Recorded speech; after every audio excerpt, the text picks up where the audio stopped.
Se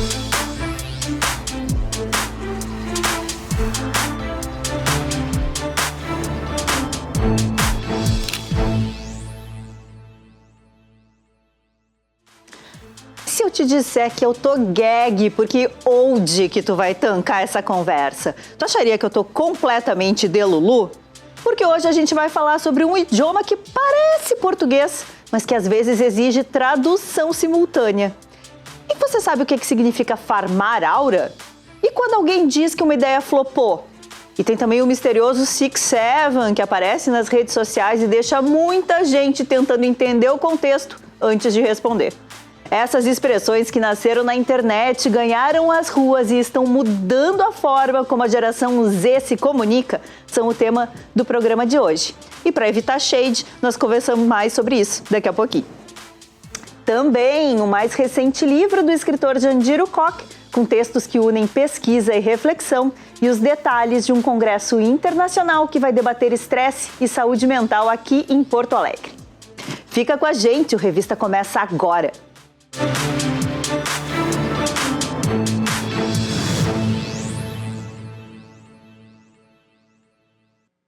Usar gírias no dia a dia é comum. Do supimpa ao tipo assim, a gente sempre inventa termos ou dá novos significados para alguns que já existem, mas não dão conta exatamente do que a gente quer dizer. Agora, a geração Z já tem novas palavras e formas de se expressar. E parece que essa turma fala um idioma à parte. Mas calma, que a Duda Rocha conversou com alguns Gen Zs e nos explica algumas das principais gírias atuais. Confere. O que você pensa quando escuta a expressão farmar aura? Nossa, não sei, eu fico perdida. O que será isso? E que tal gag? Ai, me atualiza aí, não sei. É um vocabulário que já não tem acesso. A Daniela contou com a ajuda da filha para entender as gírias da geração Z. A mãe percebe que a influência do mundo digital é cada vez maior na comunicação dos jovens. Porque é uma bolha, né, de conteúdo que as pessoas ficam nessa bolha e só falando as mesmas coisas, tipo 6-7, né? Aí as pessoas ficam repetindo e acaba criando esses mesmos conteúdos que é um ciclo. Para os que também fazem parte do time da Daniela e não conhecem as novas gírias, aqui vai uma breve explicação. Farmar aura é quando alguém chama atenção pelo carisma ou energia. Gag equivale a chocado ou não acredito. Os estudantes que encontramos a caminho da aula usam várias dessas expressões. Eu utilizo bastante o togag e tem as versões, né? Togag de lagag, não sei se vocês já escutaram, mas eu vejo muitas novas gírias surgindo no TikTok, por exemplo, é algo que as pessoas usam muito e costumam pegar muito do que eles falam nos comentários, né? A gente pega mais gíria pelos comentários do que das próprias pessoas falando na voz. E a novidade do momento, 6-7. De novo, tivemos que pedir ajuda aos universitários. Essa não tem um significado literal. É mais um código de pertencimento, muito usado para vídeos em redes sociais. Eu conheci pelo J-Hope do BTS, que eu vi ele dançando, viralizou o videozinho dele. Mas a origem eu não faço a menor ideia de onde surgiu. A geração Z é formada pelos jovens nascidos entre 1997 e 2012. Mas existem diferenças no uso das gírias dentro da própria geração. Eu mesma nasci em 2000 e tive que me atualizar para fazer a matéria. Não conhecia grande parte das expressões. Isso é natural nas variações linguísticas. O importante é entender que não existe um jeito certo ou errado de falar, mas o mais adequado para cada contexto. O Leonardo e a Yasmin são um exemplo dessa diversidade na forma de se expressar. A estudante de biomedicina tem 20 anos e usa o vocabulário da geração Z. Já o estudante de fisioterapia, com 24 anos de idade, prefere as gírias gauchescas, que fazem parte das variações linguísticas regionais. Eu falo mais o barbaridade.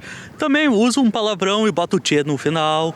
A gíria FOMO é encontrada em diversos conteúdos das redes sociais. Significa medo de ficar de fora. Já plot twist é quando uma história tem uma virada brusca ou final surpreendente. Mas em um mundo de aura e gag, a Bruna prefere as gírias mais antigas. Ou traduzindo para a linguagem da geração Z, mais cringe. Não uso, tô ouvindo bastante farmar aura, mas eu também não uso. E cringe também não Não sei mais muitas. As gírias são lembradas pela intimidade em contextos mais informais. Mas algumas ganham uma dimensão diferente. Red flag é uma delas. A expressão se refere a sinais de atenção, especialmente sobre comportamento.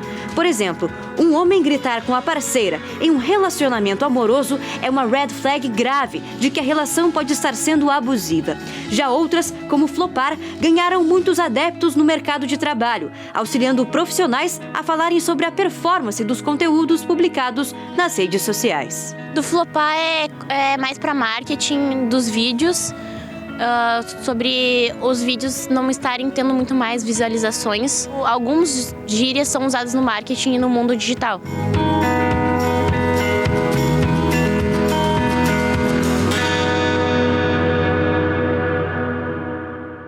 E para falar mais sobre essas gírias, está aqui comigo no estúdio a Elisa Batiste, que é sociolinguista e professora da Universidade Federal do Rio Grande do Sul.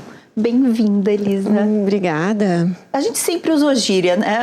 Inclusive algumas já foram até incorporadas ao português. Por que essas da geração Z são tão diferentes?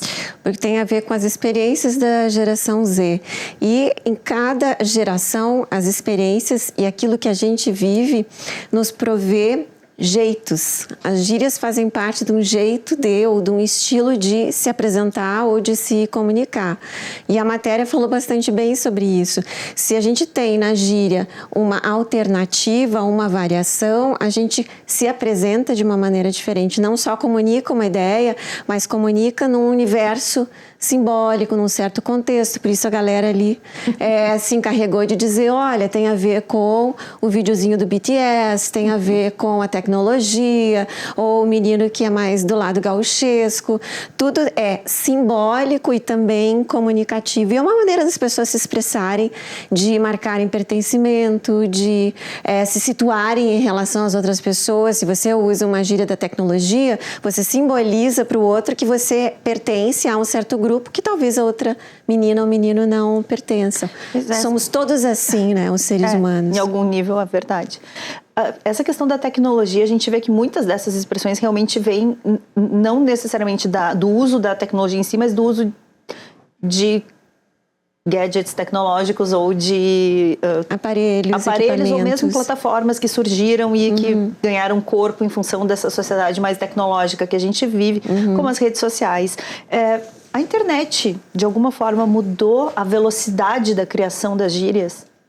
Eu acho que mudou as experiências que a gente tem uns com os outros e o trânsito também em certas esferas de conhecimento. E isso tudo é incorporado porque a gente precisa falar dessas experiências e não encontra, por exemplo, um termo em português. Até teria para o plot twist, mas isso aí é inglês e sem a tradução. Então, se a gente tem algo equivalente em português, mas usa o termo em inglês, é porque tem um pouquinho a mais de significado ligado àquela experiência. Eu acho que a internet, ela mudou a vida de todos nós, ela muda no cotidiano. E quando se é jovem, as experiências novas tendem a ser bastante rapidamente assimiladas, né? A juventude é muito rápida, é muito viva, né? E nessa vivacidade toda vai incorporando. A outra menina também falou, isso é tão repetido que quando a gente vê, fala, agora essa não é uma palavra dela, mas a gente automatiza e nem se dá conta que está usando. Até quando o interlocutor não compreende, a gente tem que buscar um outro equivalente. Essa mistura do português com o inglês também é algo muito dessa era digital, né? A gente não via isso há algumas gerações, né? Qual é o fenômeno linguístico que isso traz à tona, na tua opinião? Nas ciências do léxico, a gente chama de neologia lexical por incorporação de empréstimo. Essas palavras todas são emprestadas e o empréstimo é secular, é tão antigo quanto a humanidade. E aí tinha a ver, nos longínquos tempos, com o contato entre as populações. Hoje, as tecnologias nos aproximam sem a gente estar perto ou próximo. Então, todo esse conhecimento que chega traz também as as teorias que amparam o conhecimento. Aí alguns termos a gente não tem tempo nem de traduzir, eles já estão incorporados naquela, ou do francês ou do alemão, e mais frequentemente agora do inglês. Há um tempo atrás, bastante tempo, era do latim ainda. Nossa, bastante tempo. Mas as línguas são assim. Eu acho que é importante a gente pensar que a gíria, ela tem um teorzinho de inovação. E no caso das tecnologias, é a inovação tecnológica, o exercício, as práticas das pessoas cotidianas com a tecnologia. E aí não dá nem tempo de ver lá um termo em português, aí já o uso do inglês e a portuguesa, né? A gente faz uma, digamos, acomoda em termos de sonoridade, algumas terminações das palavras, e isso inova. Isso tem um quê de inovação, que eu acho que para muitas pessoas assim, é um renovar da linguagem. É interessante, eu não sou... eu acho muito bonita a gíria nesse aspecto, né? O quanto de novidade ela traz. Muito embora, quando o interlocutor ele desconheça os termos, ele se sente perdido. Então, aí vai do usuário dosar, até ter aquela ética, aquele comprometimento com o outro, de saber que, bem, pode ser que eu tenha que escolher outras palavras com esse meu... companheiro, Pois é, mas isso também traz um lugar de a gíria como um totem de pertencimento, talvez, assim, para os grupos, né? Tem essa questão também envolvida? Tem. Quando se fala de gíria, e especialmente no espaço escolar, se combate a gíria por conta da norma padrão, que é o que se exercita tanto na escrita quanto na leitura e, eventualmente, nas práticas orais, que são lá, né, exercitadas. Nesse contraste, a gíria ela parece uma subversora, alguém que vem para... quer roubar o espaço que os professores e os alunos deveriam, então, buscar e salvaguardar para a linguagem, né? Dita, algumas pessoas chamam de norma culta ou norma padrão. Mas, fora dali, a gíria ela tem uma contribuição tanto de inovação, mas também de... para alguns pode ser até um código secreto, com uma língua de especialidade, algo que é usado, e quando eu uso com essas pessoas aqui, talvez as outras não compreendam. De novo, vai dos propósitos e dos objetivos de quem usa. Se é para significar em código e o restante não compreender, aí sim a gente tem o uso da gíria com uma intenção, uma intencionalidade de produzir uma mensagem cifrada, codificada, mas nem sempre é assim. Esses exemplos que a gente viu não me parecem. Parecem de uma circulação um pouquinho mais ampla. Tem algumas expressões que a gente percebeu ali na reportagem, tipo flopar ou o próprio viralizar, que já não é mais uma gíria, né? Já está incorporado ao nosso vocabulário atualmente. Mas elas mostram que a gente pode ler essas expressões como uma preocupação também com a aprovação social. No vocabulário. É aquilo que tu mencionaste antes. Quando a gente usa os termos que os grupos de que a gente ou faz parte ou quer fazer parte usa, nós nos sentimos mais integrados, se nós nos fazemos entender, se eles, né, são compreendidos por nós. Sim, tem a ver com pertencimento.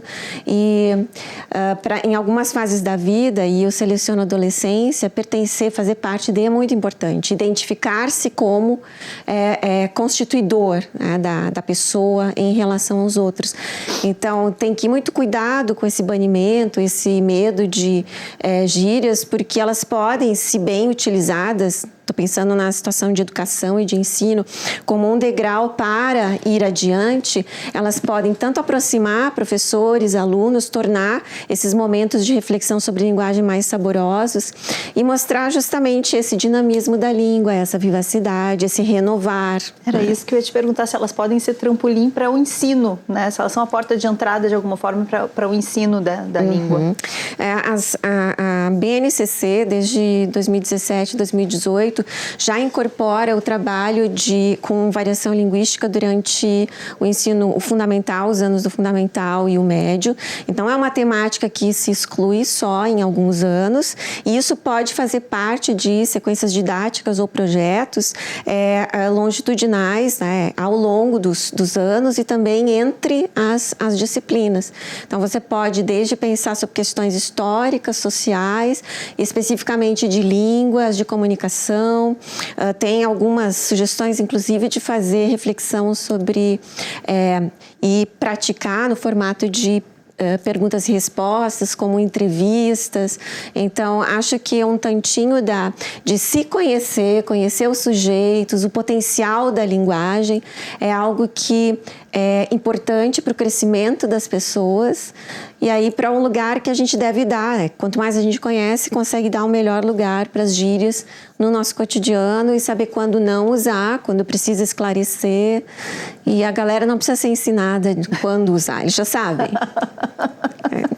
É só participar dos grupos que vai aprendendo, né? Aí tem uma coisa muito interessante que isso vale para a galera que usa e para a galera que não usa e vai aprendendo, né? Tem uma história muito boa com o Id Arrasta, que tu estavas me contando antes.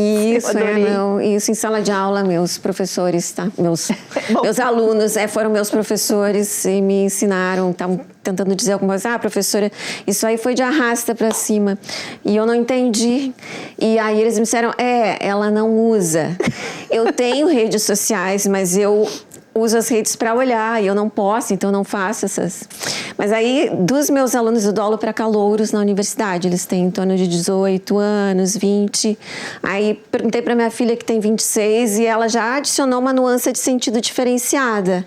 Ela disse, não é bem esse o significado que teus alunos deram. Então, a gente já vai vendo um contornozinho geracional. A expressão entrou, me explicaram que foi pelo Instagram, entrou e ela já está não só se difundindo, mas ela já vai ganhando outras nuances de significado. E eu aprendendo com os meus alunos. É sempre interessante, né? Senão a gente fica muito por fora. Não, daí não dá, né? Fica complicado.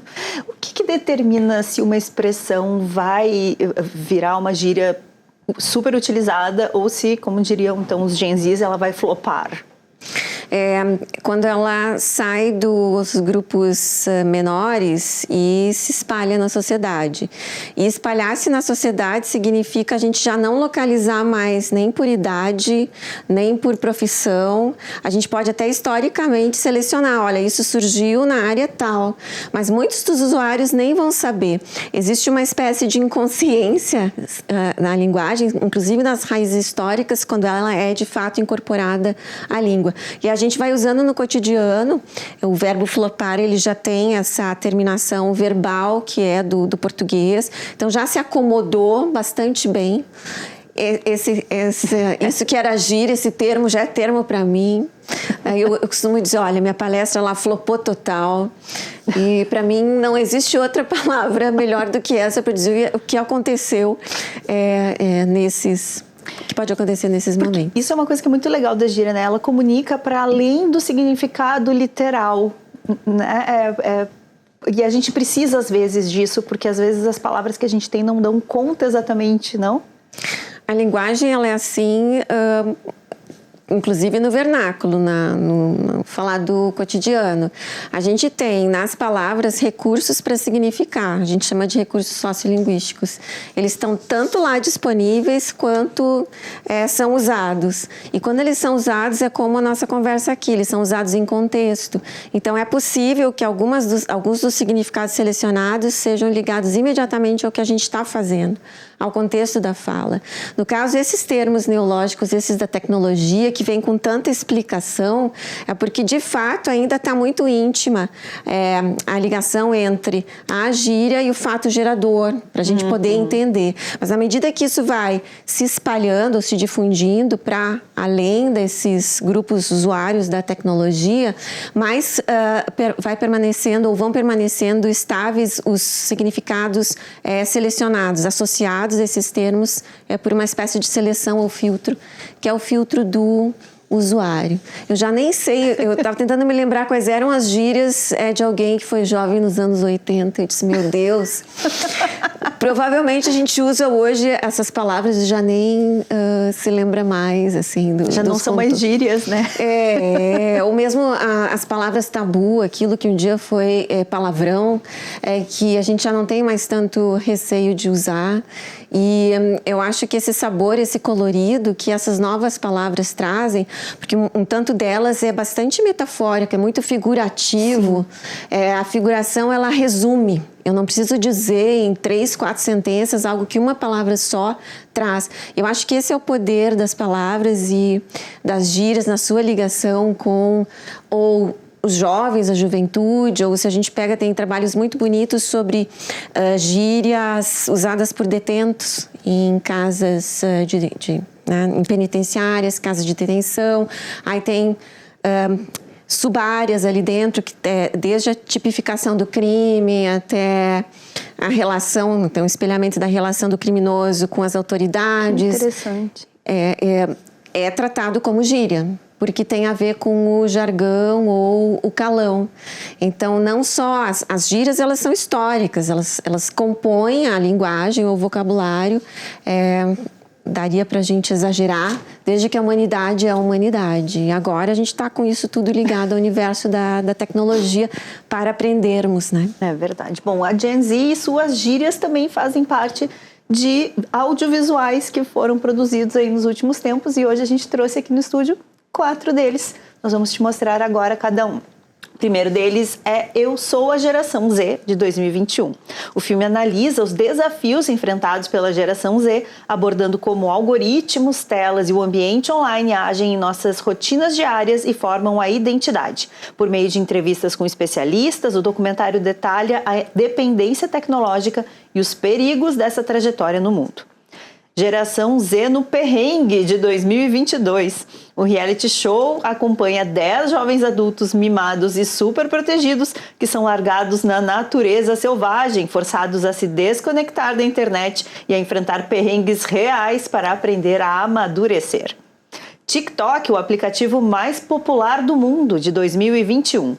O curta-metragem investiga o fenômeno cultural da plataforma TikTok.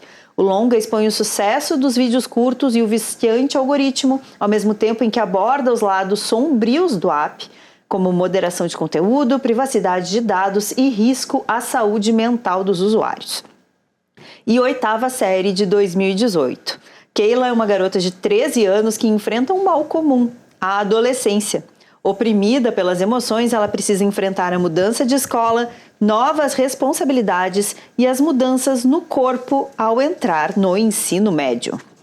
Como é que essas novidades que a gente tem como IA, redes sociais, a gente consegue fazer um exercício de imaginação para como vai ser a linguagem nas próximas gerações? Para dizer como vai ser a linguagem, a gente tem que dizer como vão ser as relações entre as pessoas. E eu acho que a gente tem alguma mudança, assim, nos padrões de comunicação, que estão sendo mediados pela tecnologia. Se a gente pensa que tem conversa ou chat, que não é presencial, mas ainda assim é uma conversa, eu acho uma mudança bastante interessante. Não dá para dizer que as pessoas não escrevem mais, porque elas estão escrevendo para bater papo, mas aí vem o recurso do áudio, e que aí parece ser um telefone. E aí as pessoas estão conversando de novo. Eu acho que, em sendo professora, eu sinto alguma... sou professora de pessoas jovens adultos. Existe sim um tantinho de praticidade nas operações de um botão que você, né, não sei você ao certo, mas que não tínhamos, e talvez ali a nossa peleia com a linguagem, a língua escrita, ela já fosse desde base, desde cedo, bastante mais cobrada de uma forma diferente. Eu só consigo dizer que hoje a forma está diferente, não sei avaliar a repercussão disso, mas eu acho que a gente não pode ficar preguiçoso em relação à prática da escrita e anotação. Eu e colegas na universidade, a gente já tem conversado de usar menos telas lá, menos apresentações, solicitar, não que a gente proíba tirar foto do quadro, mas escrever, anotar, porque ajuda a fixação. A gente tem recebido bastantes alunos com questões de atenção, ansiedade, etc. e tal, e a gente acha que nós, professores ali de língua, entendemos que a escrita e a leitura, essa leitura extensa de romances ou obras, né, eu sou da área das letras, isso precisa ser realizado e deveria ser promovido sem banir a comunicação e a tecnologia, mas ao lado de trazer isso e fortalecer esse hábito, porque eu acho que ajuda as pessoas a serenar, a se concentrar, que é algo bastante necessário, até mesmo para construir relações humanas, para interagir de uma maneira bem mais saudável, não tão fluida ou fugaz, né? A gente precisa de laços, precisa de associações uns com os outros, né? Sim, e até para fazer sentido das gírias que vão nos levar para esses lugares de pertencimento também. Uma das meninas falou de bolha, né? Se você fica na sua bolha, você deixa de viver e ter experiências. Não quero aqui tomar o lugar dos psicólogos ou psicólogas, mas a linguagem é um poderoso instrumento de interação e relações humanas. A gente não pode perder isso. Sim. Por conta de se tolher ali assistindo TikTok. Sim. E tal. As pessoas assistem muito, isso eu acho que sim. Assistem muito. Sim. E ao assistir você não está se expressando, a não ser que você vá interagir com o aplicativo. Mas para quem só vai de arrasta, não tem. Aí você está acomodado lá, claro, comprando, né, para a gente não falar o nome das plataformas, sim, mas está ali só para comprar o produto do seu, sim, anunciante. Exato. Isso não é legal mesmo, acho que isso faz mal. Para pessoas muito jovens, eu acho que tem que usar com moderação, sim. Perfeito. Adorei nossa conversa, Elisa. Muito obrigada. Eu que agradeço. Volte sempre. Às ordens. Bom, no próximo bloco, a gente fica por dentro de um congresso internacional sobre burnout, estresse e saúde mental. Não sai daí que a gente já volta.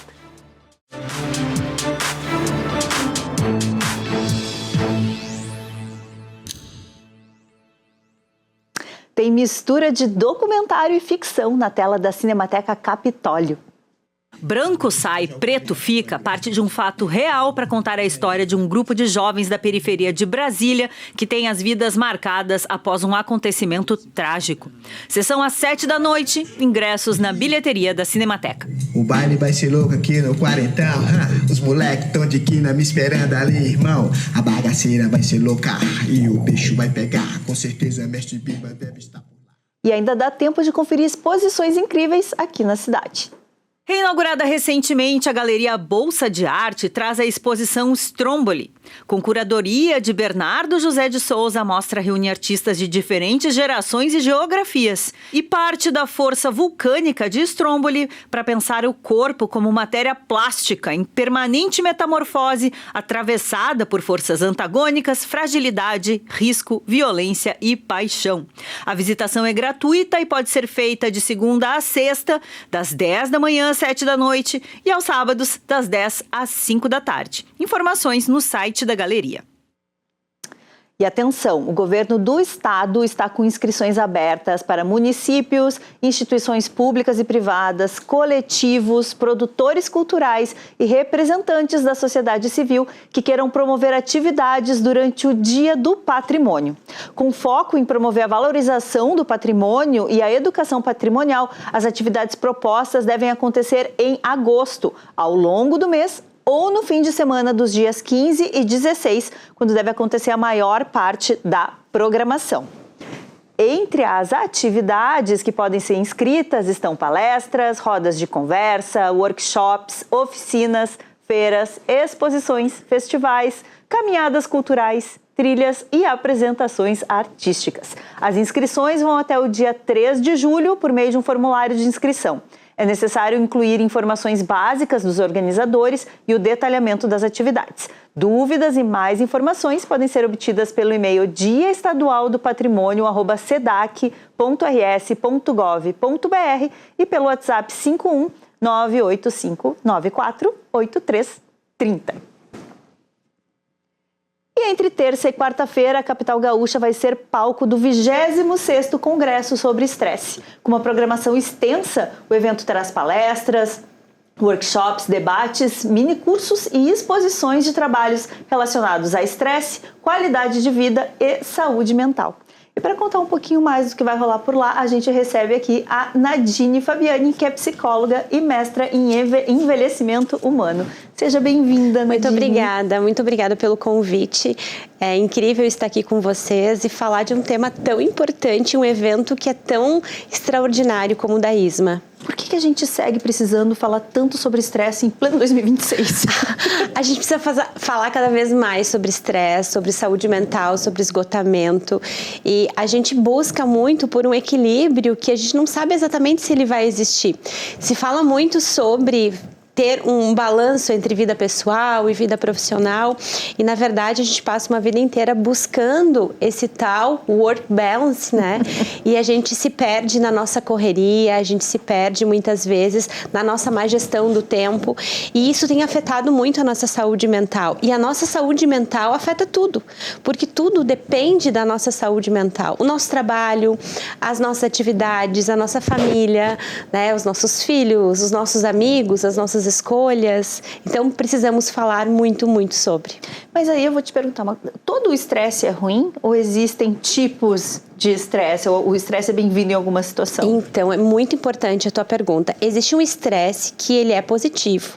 Na verdade, o estresse, que nada mais é do que uma elevação do hormônio de cortisol, ele pode ser positivo. O que a gente sente numa prática de atividade física, você gosta de algum esporte radical, montanha-russa, enfim, é estresse também. A gente chama de eustresse, que é o estresse positivo. O nascimento de um filho, ele gera muitas emoções. Isso é estresse. Mas existe o estresse que ele consome a nossa energia, que é o estresse negativo, que é o de-estresse. Esse estresse que a gente precisa falar mais, esse estresse faz a gente silenciar, faz a gente se afastar das pessoas que a gente ama, faz a gente entrar num processo de adoecimento. É verdade, né? Quais são os sinais que tem pra gente saber que a gente está ultrapassando um limite emocional e que vai nos levar para esse lugar de esgotamento e de estresse? Cansaço, eu diria que é normal. Né? A gente passa um dia, às vezes, na ativa, com muitas atividades. As nossas atividades não são só laborais. E a gente tem falado muito sobre saúde mental vinculada ao trabalho e a gente começou a culpar tudo como se o trabalho fosse horrível. E, na verdade, o trabalho também é fonte de prazer. Também o trabalho gera coisas boas. Ou deveria ser, pelo menos, né? Exato. Mas a gente precisa ter outras fontes de prazer. Quando não temos elas, a gente acaba sentindo um cansaço muito mais extremo. É aquele cansaço que a gente dorme bem, a gente tem a sensação de dormir bem, a sensação de descansar, mas a gente acorda cansado. Uma irritação constante, aquela instabilidade emocional, a gente chama de desregulação emocional. Quando tudo te incomoda, quando você passa a não tolerar mais as coisas, quando você fica sem paciência, o trânsito te incomoda, a chuva te incomoda, o colega te incomoda, as coisas da casa te incomodam. Tudo o que é problema, e que nós temos vários, né? Eles passam a ter um efeito muito mais forte na nossa vida. Aí é o momento de buscar ajuda. No nosso dia a dia, a gente vai ter estresse. A gente conversava antes, né? A gente pegou estrada o dia todo, hoje de Erechim até aqui. Foi estressante, mas tem um momento de prazer que é estar aqui. Então o estresse ele faz parte, mas ele não pode nos colapsar. Sim, que era o meu próximo ponto, que é o burnout, que na verdade não é nada além do que um colapso, né? E ele tem um termo e uma situação que a gente tem visto cada vez mais ligada a situações de trabalho, né? Como se dá essa relação entre o burnout e o ambiente de trabalho? É bem importante. O estresse não necessariamente é laboral. A gente pode se estressar com amigos, com familiares, né? O burnout, ele é laboral. Não tem burnout em casa. O burnout é uma doença do trabalho, é vinculado às atividades. A gente chama da síndrome do esgotamento, né? É como se você, na verdade, não conseguisse mais dar conta da tua rotina. E ele acontece por pressões internas absurdas. Um excesso de cobrança, uma liderança que não consegue muitas vezes te conduzir, uma carga horária de trabalho absurda, extrema, e muitas vezes existe uma autocobrança. E é bem importante, o burnout, ele não acontece com pessoas que não gostam do que fazem. Ele acontece com pessoas que são apaixonadas pelo que fazem. Porque eu tenho tanto amor pelo meu trabalho que eu esqueço de fazer uma pausa, eu esqueço de ter tempo para mim, eu passo a só trabalhar, entrar naquele ritmo como se a minha vida fosse o trabalho. E o trabalho, ele tem que ocupar uma parte incrível da nossa vida, mas ele não é a nossa vida. A nossa vida é a nossa vida. Parte é a palavra-chave da frase. Exato, parte. Mas também a gente precisa entender que o trabalho, ele não é fonte só de desprazer. O trabalho também traz coisas boas. Então, nem toda cobrança é burnout, nem toda cobrança é assédio, inclusive. Nem todo ambiente de trabalho vai ser adoecedor. Tem ambientes muito gostosos, muito tranquilos, mesmo com cobrança, mesmo com foco em resultado. Então, muitas vezes, é o olhar que a gente dá e, obviamente, o ambiente que nós estamos escolhendo estar. Mas tem uma preocupação com essa questão também do ambiente de trabalho e dele ser saudável, né? A própria norma reguladora 1, né, que foi revista agora e começou a prever essas questões todas de saúde mental.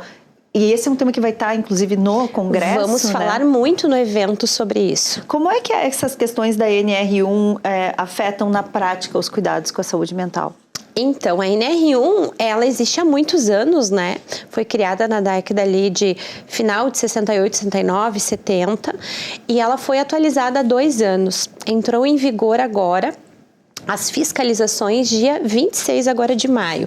Ela já está em vigor desde 2024, né, para fins mais de alinhamento das empresas, e agora passa sim as empresas serem fiscalizadas por terem ambientes de trabalho mais saudáveis. O que são riscos psicossociais? São riscos que afetam a nossa vida, as nossas emoções, o nosso bem-estar dentro do ambiente laboral. Então, uma jornada excessiva de trabalho, uma má liderança, assédio moral, assédio sexual, assédio eleitoral, tudo aquilo que vai colocar em risco a pessoa pode ser considerado um risco psicossocial.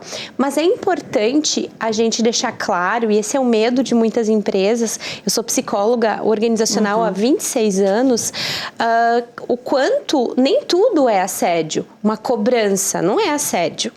Uma chamada da tua equipe para focar no resultado, não é algo ruim. Então, isso não é um risco psicossocial, a repetição é. E as fiscalizações já começaram. Sim, e aí a gente tem que estar atento como navegar tudo isso. Excelente pauta, eu espero que esse seja um sucesso, mais essa edição. Com certeza, vai ser maravilhoso, com certeza. Muito obrigada pela tua presença. Obrigada. É isso, gente. No próximo bloco, a Lisiane Mottini recebe Jandira Ocoque para falar sobre o livro Me Descasca Toda. É já já.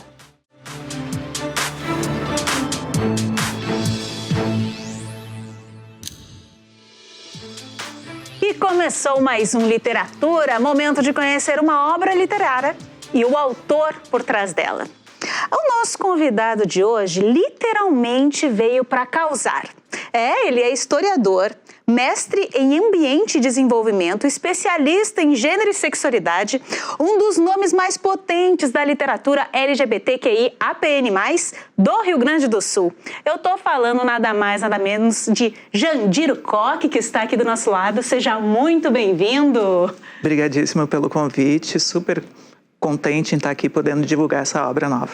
Obra Me Descasca Toda? Mostra o livro pra gente, Jandiro. Por que esse nome? O que a gente tem que descascar daí? Pois é, Me Descasca Toda veio ao final da obra, a gente buscou um título depois da obra já pronta e nós vimos uma frase de um dos personagens do livro, que não é um personagem de ficção, são personagens reais que eu trabalho, são ensaios biográficos sobre personagens reais da história LGBTQIAPN+, do Rio Grande do Sul, e um desses personagens, o Djalma do Alegrete, que era um artista plástico fenomenal, ele, certa feita, ele foi convidado para participar do Carnaval de Porto Alegre, mas ele costumava beber um pouquinho. Como todo artista, ele tinha suas excentricidades. E o coordenador, na época, do bloco de carnaval era o Vicente Hall, um rei momo famosíssimo, e ele ficou com medo que o Djalma causasse algum problema durante o desfile. E ele disse que o Djalma só poderia vir se ele se contivesse, se ele não bebesse naquele dia. E o Djalma era uma pessoa, digamos, um pouco sentimental, e aquilo pegou nele de um jeito que não deveria. Ele resolveu fazer uma fantasia total com casca de amendoim, se vestiu com casca de amendoim e foi para o carnaval dançar na frente do Vicente Hall, do Rei Momo, dizendo: me descasca toda, me descasca toda. Meu Deus. Tá, então na verdade é um livro, né, que a gente pode dizer que é um manifesto direto? É um manifesto direto de várias figuras importantes na história LGBTQIAPN+, no Rio Grande do Sul. Então, ele é um manifesto, diria, não uníssono, não com uma voz única, não a partir de uma voz única, e não com um resultado único, porque são vozes plurais que têm posicionamentos diferentes, posicionamentos enfáticos, mas diferentes entre si. E por que lançar logo agora? Existe um porquê? Na verdade, não. Na verdade, há muito tempo eu venho fazendo esse tipo de trabalho, perfis sobre personagens LGBTQIAPN+, no Rio Grande do Sul, que é um campo de trabalho que é pouquíssimo explorado. Na verdade, a gente tem muito o estudo da teoria, e muita teoria vinda de fora, a teoria queer, que vem dos Estados Unidos, a Simone de Beauvoir falando sobre gênero, que vem da Europa, e as pessoas começaram a trabalhar as teorias sem analisar primeiro as vivências LGBTQIAPN+, da nossa realidade. Então, elas tentaram encaixar essas teorias sobre esses sujeitos. E eu disse, não, vamos fazer o contrário. Vamos trazer esses sujeitos, vamos fazer esses sujeitos da nossa história emergirem para a gente ver se eles estão afinados com essas teorias de fora ou se eles têm peculiaridades, se eles têm coisas a nos dizer que são divergentes dessa teoria estrutural que sempre nos é apresentada como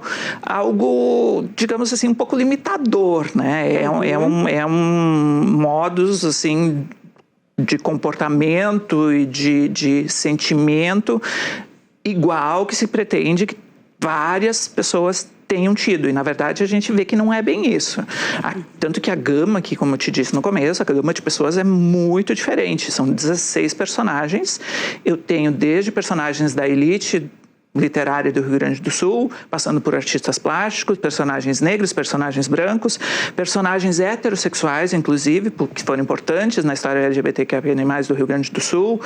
Tenho políticos, tenho militantes, tenho um frei, tenho dono de cabaré. Tem figuras muito diferentes entre si. Então, nós temos estas realidades para analisar e eu acredito que seja imprescindível a gente fazer isso para a gente entender a nossa realidade também, para a gente não ficar importando o tempo todo teorias como dadas e prontas e como cabíveis a todos nós o tempo todo, como certas para nos definirem de alguma forma. Eu acho legal, Jandira, que tu fala as personagens, né? Sim. Mas, gente, não é assim, são pessoas reais mesmo, são né? São pessoas reais. E o que eu ia te perguntar, como é que aconteceu essa curadoria para que vocês escolhessem de quem falar? Isso é muito interessante, porque tem duas coisas. Uma é a minha própria curadoria. Como eu faço esse processo de investigação, como eu busco esses personagens no meu cotidiano, que é o cotidiano de pesquisa de quem fez história, de quem passou pela academia. Então, eu me deparo aleatoriamente com um personagem que eu acho interessante, que eu acho curioso, e eu vou pesquisando mais sobre esse personagem, vou vendo se ele é realmente, de fato, tão interessante quanto eu imagino que ele é. E muitas vezes outras vezes não. E existe um trabalho de curadoria junto com a editora, que, na verdade, pegou um material que é muito mais vasto do que esse, daria para lançar 3 volumes deste. Bora lá! E que começou a dizer, libretos, pode lançar. E aí, a gente teve que, por contenção de despesa, selecionar alguns personagens dentre esse volume muito maior que eu já tenho pronto, garimpado e disponível. E eu fiquei muito feliz com essa iniciativa, porque nessas últimas enchentes que assolaram o Rio Grande do Sul, eu quase perdi o meu acervo. por pouco, esse acervo que eu venho reunindo, digamos, há 20 anos, coletando memórias e indo nos mais diversos acervos, por pouco ele não se perdeu. Então, isso é uma maneira de salvaguardar essas informações todas sobre um assunto que não tem uma produção, que nem eu te disse antes, tão consistente ainda no Rio Grande do Sul. E o que eu achei interessante também, outro ponto, é que você foge daqueles personagens, né, dessas pessoas batidas, né? Sim. Como a gente tem, por exemplo, Caio Fernando Abreu, né? Sim. Que comenta sobre o tema. O que eu posso te perguntar sobre isso? Por que priorizar, né? Esse, assim, ineditismo? Porque, friamente falando assim, reinventar a roda, sabe? O que tu queres? Queres trazer novos personagens, dar a oportunidade para eles, trazer a história deles? Eu não sei se eu já não estou respondendo, né? Vai lá. Eu acho que a gente tem fauna, é feio dizer, porque remete a animais, mas nós somos animais também, né? Mas nós temos uma fauna gigantesca de pessoas LGBTQIA+, de pessoas dissidentes de gênero e de sexualidade, nos mais diversos âmbitos, nas mais diversas geografias e nos mais diversos tempos. Então, nós, por algum hábito, talvez por pressão acadêmica, se tenha concentrado muito os estudos aqui no Rio Grande do Sul em figuras como Caio Fernando Abreu, ou numa figura popular que nem a Negalu, que foi trazida pelo coletivo Nuances e que tem uma relevância que eu não digo que não tem, ou num grupo como a Coliguei, a torcida organizada do Grêmio, mas essas figuras e esses grupos, eles já estão com as suas histórias contadas de trás para frente, de frente para trás, pelas mais diversas figuras, pela academia, pelos grupos de militância, por pessoas da literatura que construíram livros sobre esses personagens ou sobre esses grupos. Então, eu não veria necessidade de eu, de novo, trazê-los à tona, porque eles já conquistaram seus espaços, eles já estão no imaginário sul-rio-grandense de alguma maneira consolidados. Nós temos uma gama muito maior de pessoas interessantíssimas, de pessoas que merecem também esse destaque, que merecem aparecer, que durante as suas vidas foram muito visíveis. A gente tem esse erro de achar que elas foram invisíveis ou invisibilizadas. Na verdade, ninguém é invisível. As pessoas são muito visíveis. Elas foram muito visíveis. Imagina as pessoas LGBTQIA+, num passado que era mais opressor, que era mais difícil, digamos assim, de aceitar essas expressões de gênero. A pessoa chegava num lugar, ela parava o lugar. Então, elas eram pessoas muito visíveis. Mas, por alguma razão, elas não permaneceram nas escritas, não permaneceram nas recontações de histórias que estão sendo feitas ao longo do tempo. Então, trazer novos personagens dá um gás novo, né? A gente quer ouvir também de outras. E bacana porque tu mistura bacana que tu mistura aquela elite, né, com o cotidiano popular. Sim. Por que isso? Também eu acho que aconteceu uma escolha meio que aleatória na escolha dos personagens, entre os tantos que eu tinha, e eu fiquei muito feliz com o resultado de ver que realmente a gente tem aqui muito visível que os gays, os LGBTQIA+, os dissidentes de gênero e sexualidade transitaram em todos os âmbitos. A gente tem hoje, talvez porque algumas figuras estão muito evidenciadas, a ideia de que o Eduardo Leite, por exemplo, é o primeiro governador gay do Rio Grande do Sul. Quando a gente faz pesquisa, a gente sabe que não é. Mas daí não vai ser já teve fofoca? Outros. Isso não é fofoca? Não é.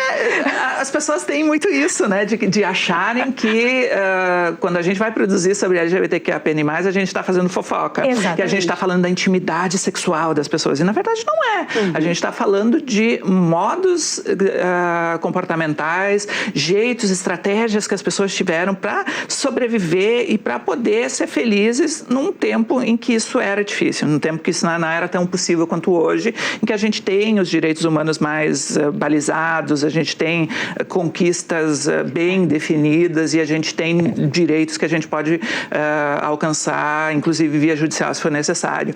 Então, mas eu não escapo de repente, trazer uma fofoca aqui e outra ali para encorpar esses textos, porque é isso que dá sabor ao texto. Essas coisas divertidas, essas coisas mirabolantes, essas coisas incríveis e impensáveis do mundo real, que superam qualquer novela, qualquer coisa que a gente possa imaginar assim, de fantástico, e que essas pessoas viveram, que essas pessoas fizeram para poder viver a sua afetividade. E para se apresentar, claro, elas não estão resumidas à sua afetividade, à sua sexualidade. A vida delas tem todo uma complexidade como a vida de qualquer pessoa. Então, elas trabalhavam, elas tiveram outros âmbitos, né, de vida que eu trago aqui nessas descrições. Mas essas fofoquinhas, elas são deliciosas e elas compõem também parte dos meus textos para não deixar o texto tão pesado, tão acadêmico, tão rígido. Com certeza essa fofoquinha que vai fazer o gaúcho e a sociedade brasileira comprar o teu livro. Jandir Koch, rapidinho, já temos lançamento para ele? Tem lançamento, 25/6, agora, no Instituto Estadual do Livro, que está programando um dia especial. Vai ter uma exposição sobre o Caio Fernando Abreu na casa, vai ter uma apresentação da Leite Sibeli, que é uma transformista já bastante conhecida aqui de Porto Alegre, vai ter uma fala sobre processo criativo com a Nani Rios, com a Dani Langer e comigo, e ao final o lançamento do Me Descasca Toda, André Puente 318, no Instituto Estadual do Livro, 25/6. Tá certo, então, Me Descasca Toda. Jairo Koch, muito obrigada por estar aqui com a gente. Volte sempre e que seja um sucesso esse lançamento. Obrigado, super feliz em ter podido participar e compartilhar dessa minha obra.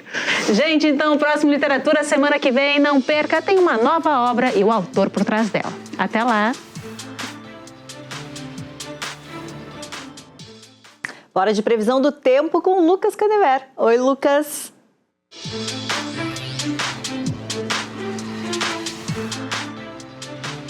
Oi, Renata. Olá para você também que nos acompanha diretamente do estúdio do Tempo da Rede RS. Depois de uma segunda-feira marcada pela chuva, a terça-feira deve ser bem diferente. A frente fria que trouxe toda essa instabilidade está se deslocando para o norte. Então amanhã o tempo vai melhorar bastante, sem previsão de chuva. E o sol até aparece entre as nuvens, mas atenção para o frio. Uma massa de ar polar avança sobre o Rio Grande do Sul e vai fazer com que as mínimas fiquem abaixo dos 10 graus em praticamente todo o território gaúcho. Não se descarta, inclusive, a possibilidade de temperaturas negativas em pontos isolados, principalmente lá nos campos de cima da serra. Mesmo com a presença do sol, a temperatura não sobe muito ao longo da tarde, com máximas que devem ficar abaixo dos 15 graus na maioria dos municípios. Na quarta-feira, o tempo segue estável e com variação de nuvens em praticamente todo o nosso estado. Só vai ter uma chance muito baixa de chover fraco em alguns pontos da região da Campanha, do sul do estado, aqui na região dos vales e também ao redor da região da Costa Doce. Além disso, quarta-feira deve ser o dia mais gelado da semana, com chances de temperaturas negativas em diversos pontos do Rio Grande do Sul. A tendência é que a quinta e a sexta-feira sejam bem parecidas, com tempo firme, chance alta de geada em toda a metade norte do estado e bastante frio. Mas vamos focar nessa terça-feira. Chegou a hora da gente dar o nosso giro pelo estado e conferir como o dia vai ser amanhã em algumas cidades. Caxias do Sul, na Serra, deve amanhecer com apenas 1 grau. E ao longo da tarde a temperatura não sobe muito, com máximas de até 11, porém sem chuva. Lá na fronteira oeste também temos previsão de tempo firme em Uruguaiana. Lá as máximas ficam ao redor dos 13 graus, mas as mínimas ficam bem baixas, ao redor de 3 graus apenas. Em Santa Maria, no centro do estado, a temperatura vai dos 4 até os 12 graus nesta terça-feira. Em Pelotas, lá no sul do território gaúcho, o dia deve começar com marcas ao redor dos 3 graus e as máximas não devem passar dos 12. Assim como é o caso de Porto Alegre, a capital dos gaúchos, porém as mínimas ficam ao redor dos 5 graus. E o lado bom é que pelo menos não vai chover, que nem a gente viu nessa segunda-feira. E por hoje é isso, Renata. Eu vou ficando por aqui, mas amanhã eu volto com mais previsão do tempo. De volta pra ti. Por hoje é isso, pessoal. A gente se encontra na próxima edição do Revista. Até lá. Tchau, tchau.